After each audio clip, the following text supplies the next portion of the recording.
Olá, bem-vindo ao Simprocast, o podcast do Simpro. Eu sou a Aline Bertoldo e hoje vamos falar mais uma vez de um assunto muito importante. Para falar sobre esse assunto, que é a obesidade, eu recebo aqui a médica endocrinologista Maísa Monsef. Olá, doutora, tudo bem? Seja muito bem-vinda ao Simprocast. Olá, Aline, muito obrigada pelo convite. Mais uma vez é um prazer imenso estar aqui falando com vocês. Olha, eu vou apresentar então para vocês o currículo da doutora Maísa, que apesar de bem jovem, já tem um currículo extenso. Ela é médica endocrinologista, formada pela Universidade Estadual de Londrina, com residência em endocrinologia do Hospital das Clínicas da USP de Ribeirão Preto, tem doutorado pela USP Ribeirão Preto e a Harvard University e atualmente integra a diretoria da Abraço, Associação Brasileira de Avaliação Óssea e Osteometabolismo. Aqui em Londrina, a doutora Maísa trabalha com foco em obesidade, metabolismo ósseo e outras doenças endócrinas. Então, é esse mesmo? Tudo certo? Faltou alguma coisa? Não, é isso. É isso, né? E obrigada, então, pela sua presença. É de muita valia, né? Sua presença aqui diante de todo esse seu know-how para falar sobre questões tão importantes de saúde, né? Nós temos aí muitos associados assistindo, né? O nosso Simprocast e tenho certeza que esse assunto vai interessar para muita gente. Bom, doutora Maísa, a obesidade é um problema de saúde pública, né? Que afeta milhões de pessoas em todo o mundo, assim como também no Brasil. Para começar, eu gostaria que a doutora caracterizasse o que é a obesidade e por que ela é considerada uma doença crônica e não apenas uma questão estética. Perfeito. Então, entender a obesidade como uma doença crônica é o primeiro passo para a gente poder tratar essa doença. De fato, a obesidade é uma pandemia, né? A gente viveu a pandemia do Covid, mas a gente já vivia e a gente continua vivendo e as projeções são de que a gente tenha cada vez números mais alarmantes de obesidade. Então, hoje a gente vê números altíssimos de obesidade no Brasil e no mundo, obesidade infantil, e a gente vai falar um pouquinho sobre a gênese de tudo isso, mas é uma doença multifatorial. E por que a gente fala que a obesidade é uma doença? Porque ela é capaz de levar a outras doenças. Então, a gente tem ligação da obesidade com centenas de outras doenças. Para citar algumas aqui, a gente está falando de doença cardiovascular, então infarto, AVC, hipertensão, apneia do sono, que é uma outra doença que está associada também à obesidade, diabetes, doenças articulares, então osteoartrose, doenças dos joelhos, dos ombros, dos tornozelos, dos quadris, que também podem causar, e redução importante da qualidade de vida. Além de alguns cânceres, inclusive, não sei se você sabia, mas até cânceres são ligados à obesidade. Então, caracterizar ela como doença é muito importante para a gente poder reduzir a incidência dessas outras complicações que podem acontecer e dar o tratamento certo que esse paciente precisa. Qual é a definição de obesidade? Por definição, é uma doença do excesso de tecido adiposo, basicamente isso. Como que a gente diagnostica isso? Uma forma geral é calcular o IMC, que é o peso dividido pela altura ao quadrado, então é uma fórmula. E aí a gente vai classificar esse paciente como tendo obesidade quando o IMC for acima de 30. Qual que é o problema dessa fórmula? Que ela não leva em consideração a composição do corpo do paciente, certo? Então eu não sei o que é músculo, o que é gordura, só vejo o peso bruto. Então hoje a gente tem técnicas mais avançadas para descobrir se esse paciente de fato tem um excesso de tecido adiposo. Porque um atleta, por exemplo, ele pode ter um peso muito alto, mas de muito músculo. Então o IMC dele vai dar alto, ele não tem obesidade, tá? Quais são essas outras formas que a gente pode fazer o diagnóstico? A gente pode usar, por exemplo, a bioimpedância, que é uma técnica que a gente usa para ver a composição corporal. E aí, quando a gente tem um percentual de gordura mais aumentado, geralmente acima de 35%, a gente já classifica como obesidade esse paciente também. E isso, inclusive, é importante porque hoje a gente tem uma redução muito importante, por exemplo, da atividade física, da ingesta de proteínas. Então, muitos pacientes têm o peso relativamente normal, discretamente elevado, mas quando você faz a composição, muitas vezes eles já têm obesidade, porque a quantidade de gordura é muito grande. Então, pensar em obesidade como uma doença do excesso do tecido adiposo. Isso que é importante da gente pensar aqui. E que esse excesso de tecido adiposo vai levar a uma inflamação crônica, que vai levar ao aumento do risco de outras doenças, como eu já comentei. Tecido adiposo, numa linguagem mais clara, o que seria? Gordura. Quantidade de gordura. Isso. Que a gente pode ter mais de um tipo, tá? A gente sabe hoje que a gente tem 3 tipos mais ou menos classificados já. A gente tem a gordura marrom, que é uma gordura bem específica, que antes acreditava-se que nem era muito presente depois que a gente virava adulto, mas hoje a gente já vê que é. Ela fica entre as escápulas, na região das costas, ali na cervical mais baixa. E é um tecido que queima energia. Então, ele age mais ou menos como músculo, tá? Então, ele não é um tecido ruim, apesar da gente chamar ele de tecido adiposo, de gordura, né? Muitas vezes a gente tem essa conexão com gordura como algo ruim, né? Mas essa gordura é uma gordura muito boa. E a gente tem o tecido adiposo branco, a gordura branca, que é aquilo que a gente vê mesmo quando a gente vai, por exemplo, comer uma carne, na gordurinha da picanha, aquela gordurinha ali, né? Essa gordura, a gente divide ela em 2 outros subtipos. O subcutâneo, embaixo da pele, que é essa gordura que a gente faz a preguinha, assim, que é uma gordura de reserva energética. Ela não costuma estar atrelada também ao aumento do risco de inflamação, tá? Dependendo do cenário que a gente está falando. E qual que é o problema da obesidade mesmo? Esse terceiro tipo de gordura, que é a gordura visceral. Então, é a gordura de órgãos. É aquela gordura do abdômen. Já deve ter ouvido falar, né? Que todo mundo fala assim, o problema é aquela cintura, né? Aquela cintura mais proeminente, que a gente vê muitas vezes em homens, né? Mais velhos, bracinho fininho, perninha fininha, parece que engoliu uma melancia, assim, né? Aquela barriga dura, né? Essa gordura que é a gordura visceral. Esse que é o grande problema da obesidade. É essa gordura que inflama, é essa gordura que leva a essas complicações que a gente estava falando em relação à obesidade, e é por isso que a gente tem que tratar a obesidade. Entendi. E quais são as principais causas da obesidade? Obesidade é uma doença crônica, multifatorial, que a gente fala. Então, a gente está falando de uma doença que é uma doença genética. Então, existe um substrato genético. Nós, como seres humanos, a gente está na Terra há milhares de anos.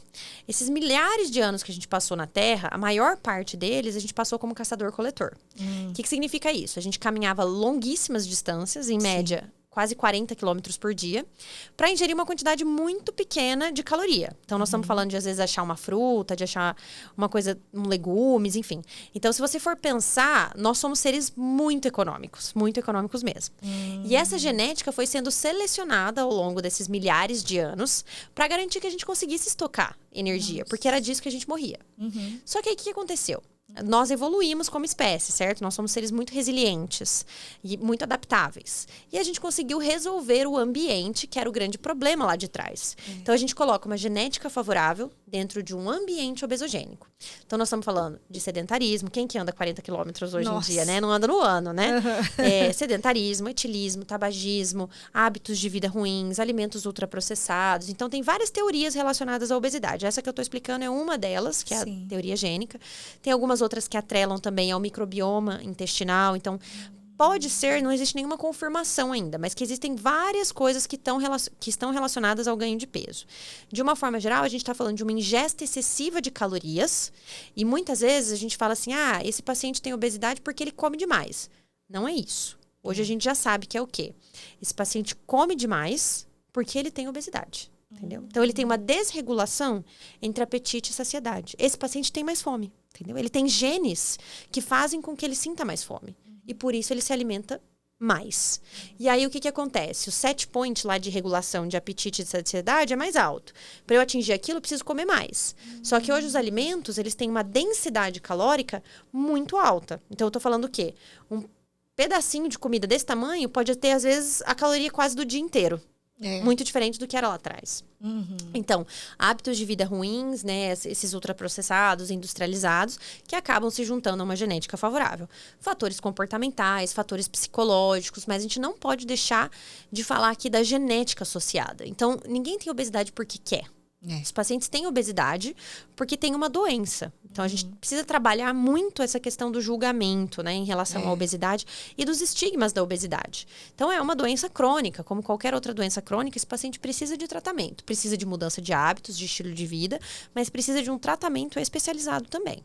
E essa avaliação individual, né, de cada pessoa vai poder identificar a causa? De uma forma geral, assim, a gente fala que é uma causa multifatorial. Então, não é uma só. Não é uma causa só, né? Tem esse substrato genético, tem os fatores ambientais, tem os fatores comportamentais, os psicológicos.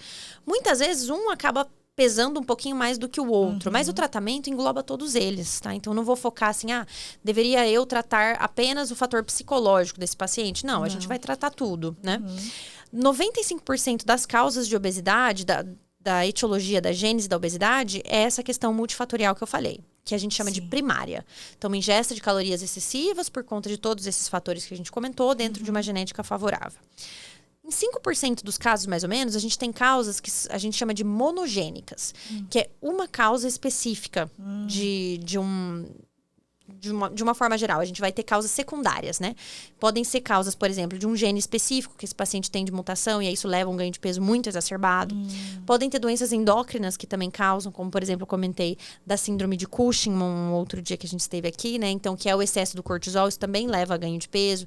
Então, dentro de uma avaliação endocrinológica, a gente pode suspeitar das causas secundárias, mas geralmente elas são um percentual muito baixo dos pacientes. A maior parte dos pacientes vai ter essas causas primárias, como eu falei, que é por excesso de ingesta calórica e essas questões de hábitos que a gente alia a uma genética favorável.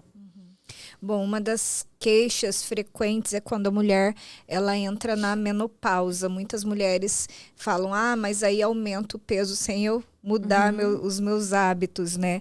Como a obesidade impacta na saúde da mulher, em especial nesse período? É verdade isso, tá? Que acontece com a gente. Então, mais ou menos, tem um estudo recente que avaliou mais de 3.000 pacientes. E o que eles viram nesse estudo? Que 5 anos antes da menopausa, da data da última menstruação, essa mulher já começava a ter um acúmulo maior de gordura e uma perda de massa muscular. Então, muitas vezes, o peso em si, talvez não haja tanta flutuação. Pode haver um pouquinho para cima, mas era mais comum nesse estudo que eles viram uma troca da composição corporal. Então, eu ganho mais gordura e eu perco músculo. Além disso, um outro fator é que nós, mulheres, a gente tem um acúmulo de gordura mais subcutâneo. Então, mais em glúteo, em coxas, em quadris, em braços. Quando a gente entra na menopausa, a gente começa a depositar parecido com o homem. Então, a gente começa a depositar mais em visceral.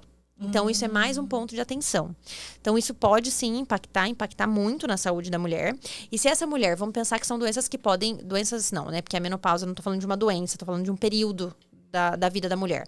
Mas se ela já tiver uma obesidade, isso pode se agravar nesse período do climatério, por conta da falta do hormônio feminino. E reposição hormonal? Existe indicação para reposição hormonal nessas mulheres? E a obesidade é uma contraindicação, não é? A gente pode fazer uma avaliação individualizada de cada uma dessas mulheres e pode sim ser uma possibilidade de reposição. Reposição hormonal não engorda, ao contrário do que algumas pacientes acreditam, tá? O que nos leva ao ganho de peso é muitas vezes os nossos hábitos que nesse momento não estão tão legais. Então, às vezes a gente consumir um pouco mais de caloria, ficar um pouco menos ativa, né? A gente faz menos exercício físico. A reposição hormonal, dependendo do tipo da reposição, a gente pode ter um pouquinho de retenção hídrica, geralmente no começo, mas que se resolve. E a gente faz uma melhoria da composição também. Então, a gente passa a depositar menos lá no abdômen, onde a gente estava depositando antes. E pode ajudar na qualidade de vida.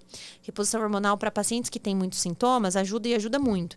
E aí, muitas vezes, é a diferença entre ter aquela disposição para fazer atividade física, para conseguir se organizar e se alimentar um pouco melhor. Então, tem muito tabu, muito estigma relacionado a isso também. Então, acho que o mais importante é fazer uma avaliação individualizada desse paciente. O mais indicado seria fazer isso com um profissional, um médico endocrinologista, doutora? Dessa parte de obesidade, assim, a gente sabe que não vamos ter endocrinologistas suficientes para tratar a obesidade como essa doença que é no mundo. Então, cada vez mais tem outras áreas que vêm tratando isso também. O importante é que você faça o acompanhamento com um profissional capacitado. De uma forma geral, a gente, quando pensa em obesidade, pensa na endocrinologia ou na nutrologia também, por exemplo. Mas é pensar sempre em tratamentos que vejam você a longo prazo.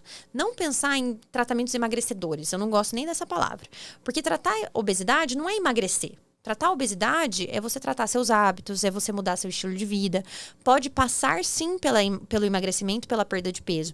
Mas o objetivo não é perder um número na balança. Porque isso, qualquer dieta restritiva que você faça, você vai perder. O negócio é entender que isso é uma doença crônica, que você vai lidar com isso pro resto da sua vida.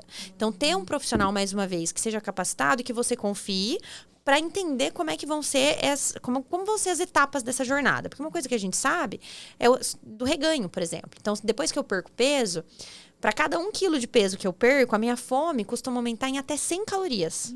Porque vamos pensar lá no hominho da caverna, né? Que a gente passou a maior parte da nossa vida sendo.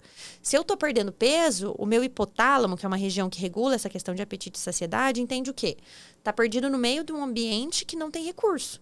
Preciso aumentar a fome para que ela busque um ambiente que tenha mais recurso, certo? E, ao mesmo tempo, a gente diminui a nossa taxa metabólica basal, que é o tanto que a gente gasta de energia no dia. Em mais ou menos 30, 40 calorias por quilo perdido. Por quê? Porque o nosso corpo sempre vai tentar voltar para o peso máximo que a gente já atingiu. Isso é uma questão de sobrevivência.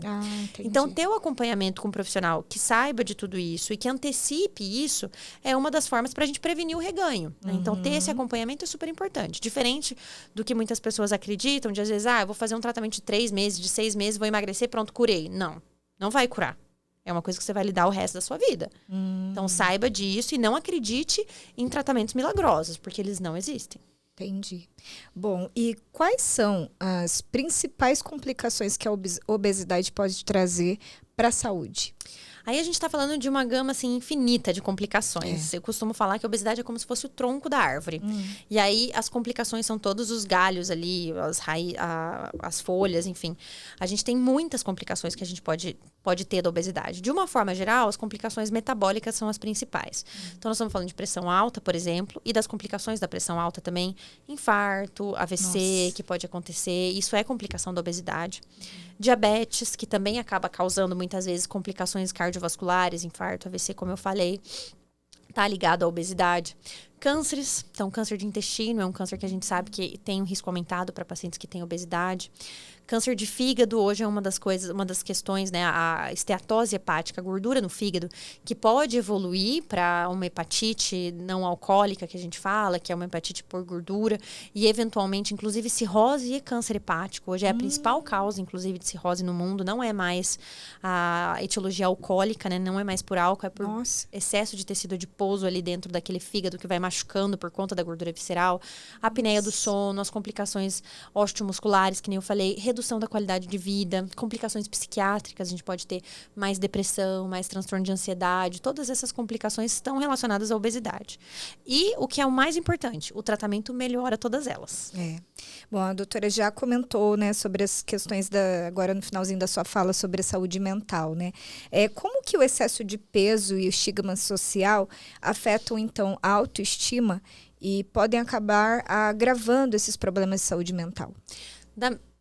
Acaba virando um ciclo vicioso, né? A gente pode ter doenças mentais, como, por exemplo, psiquiátricas, né? Vamos falar assim, de transtorno de ansiedade, transtorno de compulsão alimentar, que podem contribuir para o surgimento da obesidade. Mas a própria obesidade também pode contribuir para o surgimento de uma depressão. Então, a gente tem muito estigma relacionado à obesidade e ao tratamento da obesidade. Então, entender que, principalmente, eu gosto muito de falar isso para os meus pacientes, que o tratamento da obesidade não visa colocar esse paciente dentro do padrão estético da sociedade, do ideal estético da sociedade. Porque hoje a gente vive num ideal estético que é de uma magreza absurda. Isso não é tratamento de obesidade. Tratar a obesidade é tratar todas essas complicações e essas doenças que podem acontecer.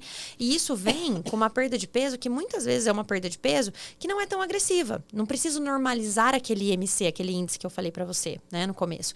Só de eu começar a tratar e eu perder um pouco de peso, 10%, 15%, eu já tenho uma melhora muito importante na minha qualidade de vida. Então, acho que a gente entender que são coisas separadas. O padrão estético da sociedade é uma coisa que é praticamente real, porque nem aquelas pessoas que estão naquele padrão muitas vezes estão satisfeitas, né? E o tratamento de obesidade é outra coisa. Então, os estigmas relacionados à obesidade, não só ao tratamento ou ao peso, né? Mas ao uso de medicações, por exemplo, que a gente tem muito estigma relacionado a isso.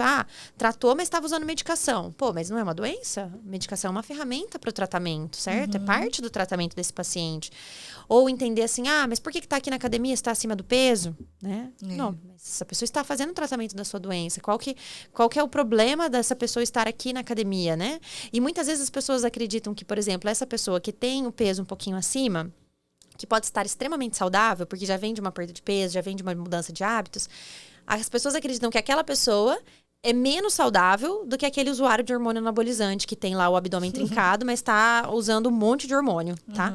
Esse paciente, que está dentro do padrão estético da sociedade, é muito mais doente do que esse paciente com obesidade. Nossa. Entendeu? Isso pode acontecer. Tapa na cara da sociedade. Isso pode acontecer. Então, eu acho que a gente precisa, como sociedade, de uma forma geral, entender melhor essa doença, aprender mais em fontes seguras, né? Em fontes que que buscam ciência de verdade, ciências com dados científicos, né? Não só opinião e achismo, porque isso não vale de nada, né, no tratamento da obesidade, para diminuir esses estigmas e aí, consequentemente, diminuir também o impacto na saúde mental desses nossos pacientes. Uma coisa muito ligada à outra, né? Uhum. E quais são as formas mais eficazes de prevenir a obesidade desde a infância, né? Pensando num todo, até a vida adulta? A gente está falando de hábitos de vida saudáveis, né? Então, hoje a gente vive de uma forma que, no geral, os nossos hábitos não são legais, né? De todo mundo. Então, especialmente na infância, do que a gente está falando? Redução de exposição a telas. Eu já vou começar com esse. Não vou nem falar de alimentação e atividade física. Por quê? Porque esse é um grande calcanhar de Aquiles nosso, assim, né? É muito difícil lidar com crianças e não expô-las à tela, né?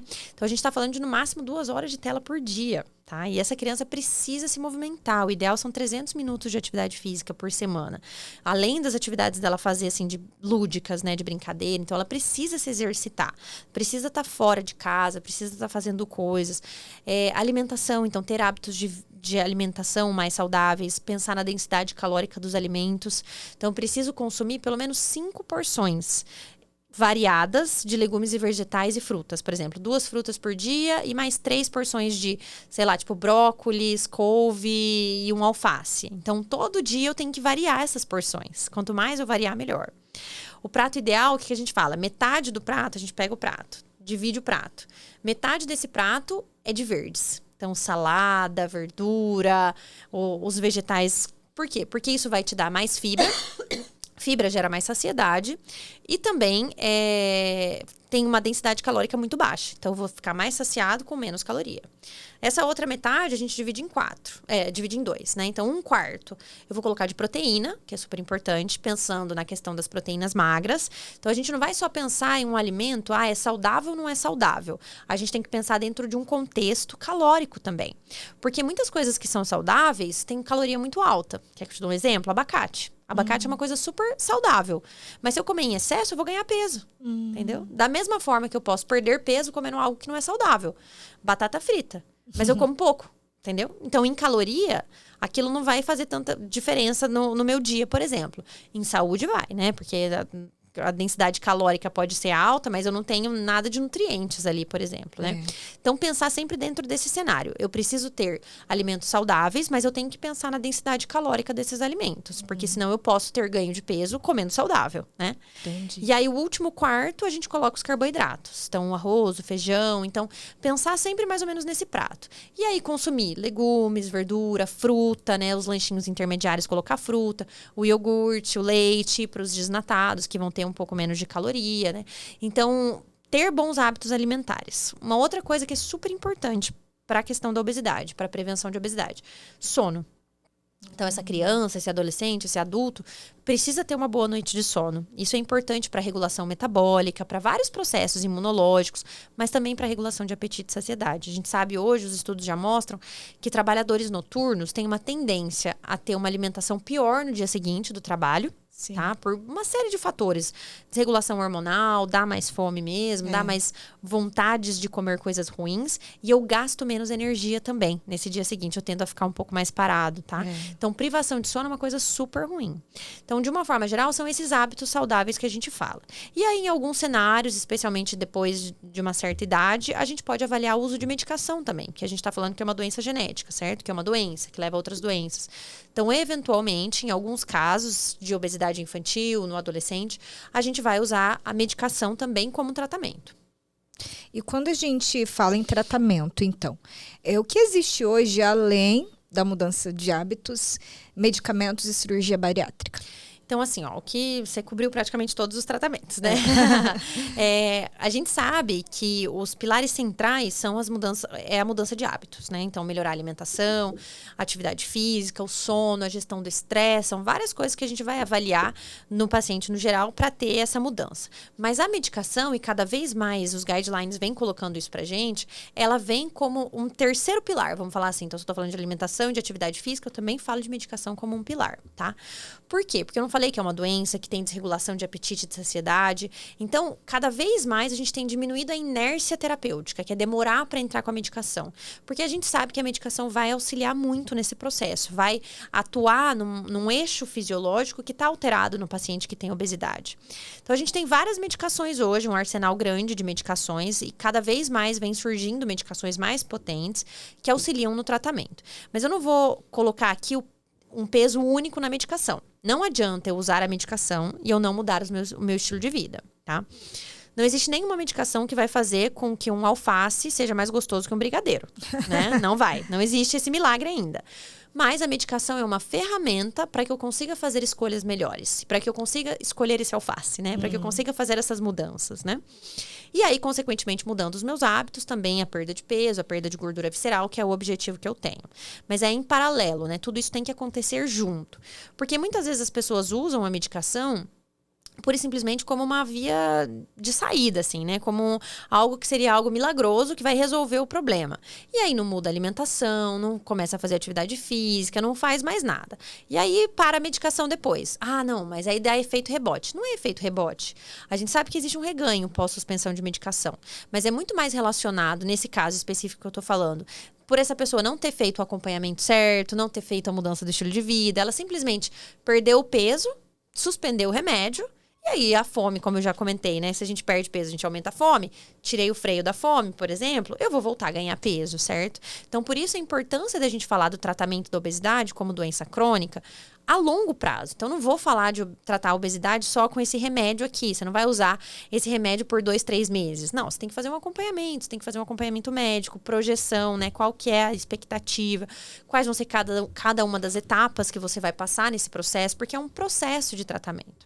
Então, a gente tem as medicações e hoje, cada vez mais, a gente vem lançando mão de medicações mais tecnológicas, menos efeitos colaterais. Então, tem várias medicações que a gente pode usar no paciente, depende do perfil de cada paciente também. A gente sabe que existem tipos diferentes de fome.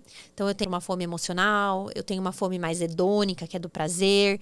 Eu tenho fome prandial, que a gente fala que é de refeição mesmo, aquela coisa de sentar e comer um volume muito grande de comida. Então, eu tenho transtornos psiquiátricos, como transtorno de compulsão alimentar. Então, para cada um desses cenários, a gente tem uma medicação específica. Não é uma medida para todo mundo, né? É o mesmo remédio para todo mundo. E nos casos em que a gente tem uma falha terapêutica, então, já fiz toda a mudança, já estou fazendo uso da medicação e ainda assim eu não consigo fazer o tratamento adequado e atingir os objetivos, aí a gente tem as cirurgias, né? Que podem ser os procedimentos endoscópicos também, como por exemplo a passagem de balão, que é uma das coisas que a gente pode fazer.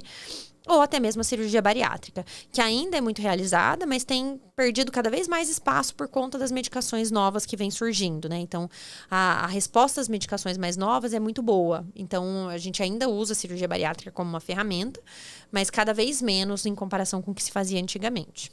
Doutor, uma dúvida. A cirurgia acaba sendo um último passo ou, dependendo do caso, pode tomar o lugar de primeiro?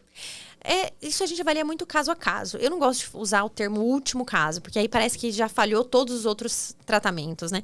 Não é exatamente assim, é mais uma opção terapêutica, vamos colocar assim. Sim. Muitas vezes ela é mandatória, especialmente nos pacientes que têm IMCs mais altos, que já tem alguma complicação, por exemplo, uma hérnia de hiato muito grande, que daí eu já vou ter que fazer uma cirurgia.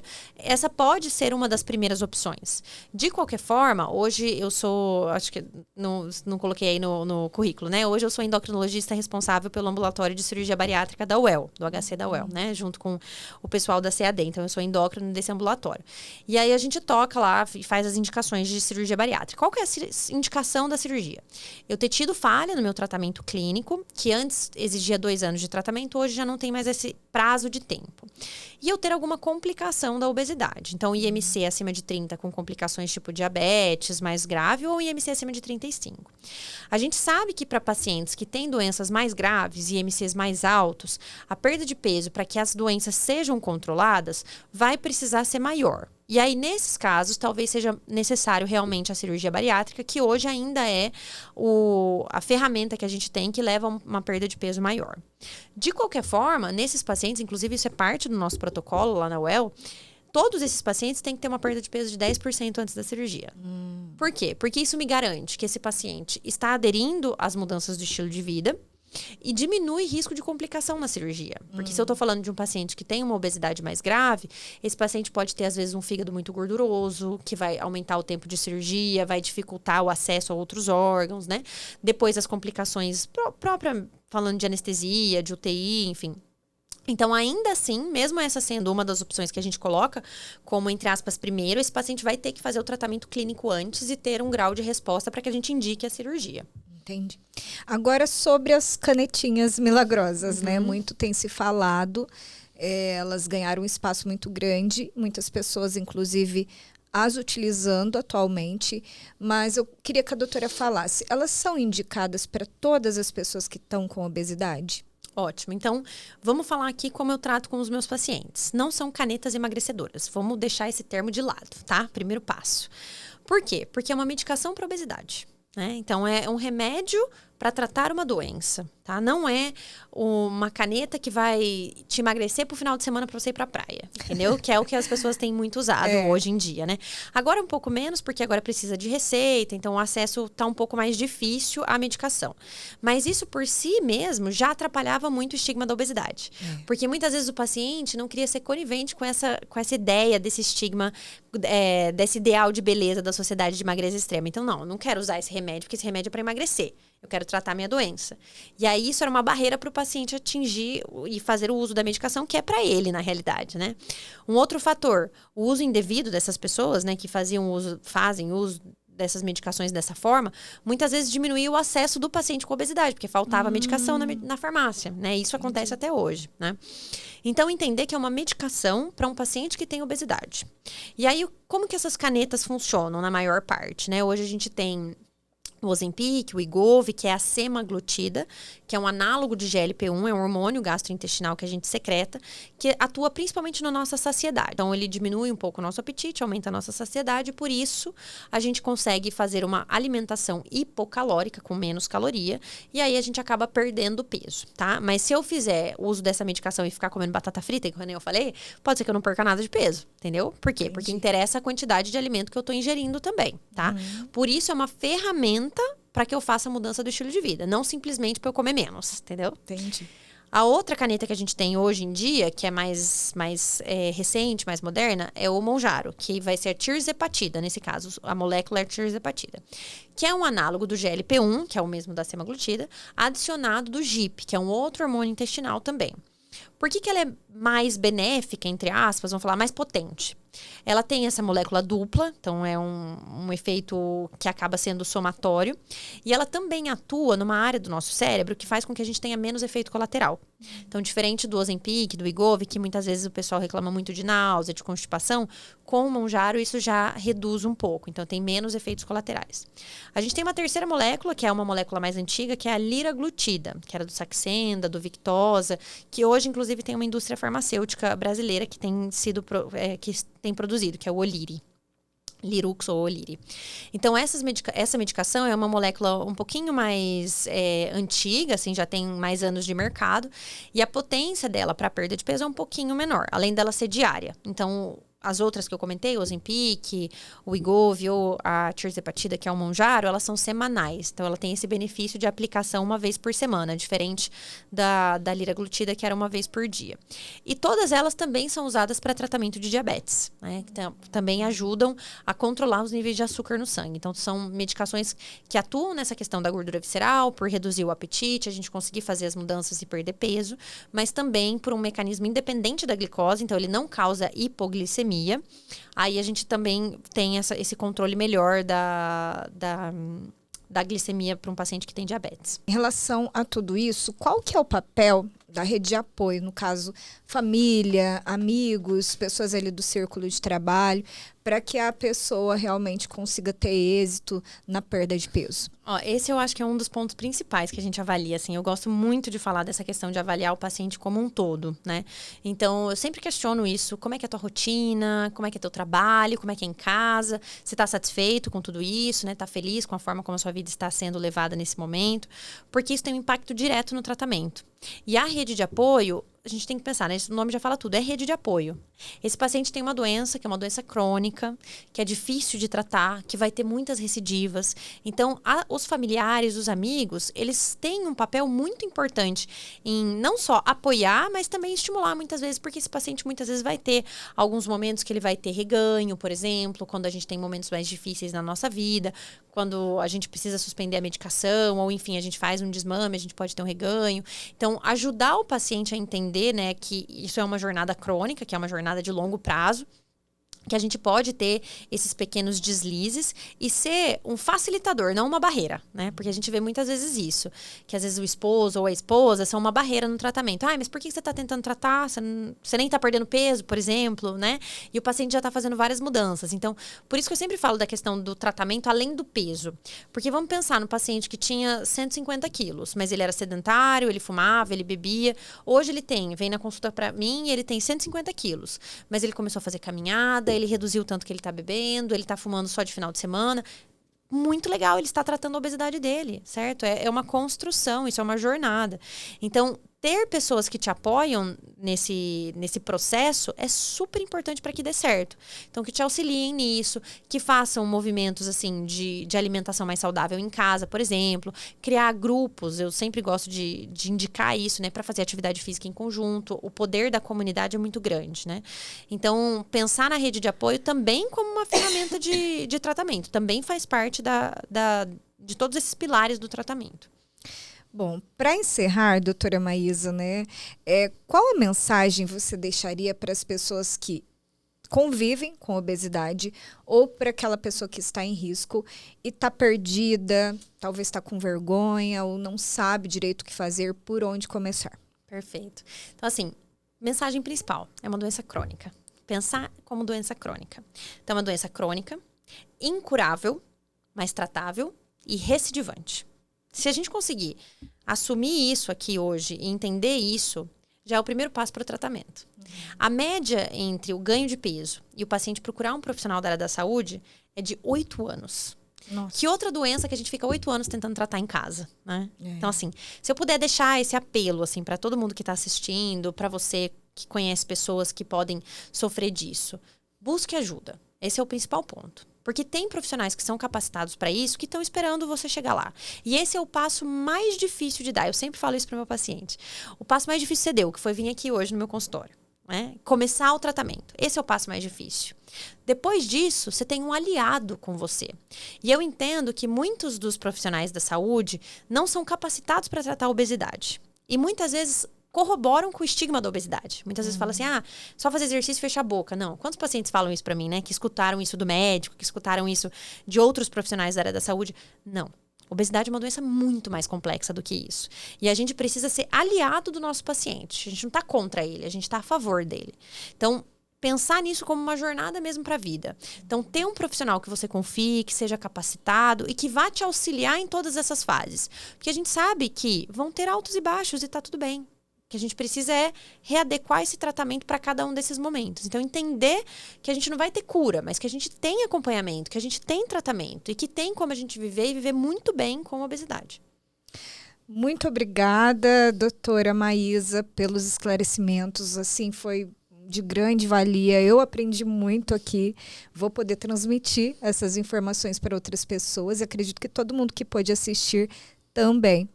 Se as pessoas quiserem ter um contato mais próximo com a doutora ou realmente agendar um atendimento, como é que faz? Eu posso deixar o telefone do meu consultório aqui, Sim. A gente pode deixar na descrição, né? Sim. Eu atendo na clínica Equilíbrio aqui em Londrina.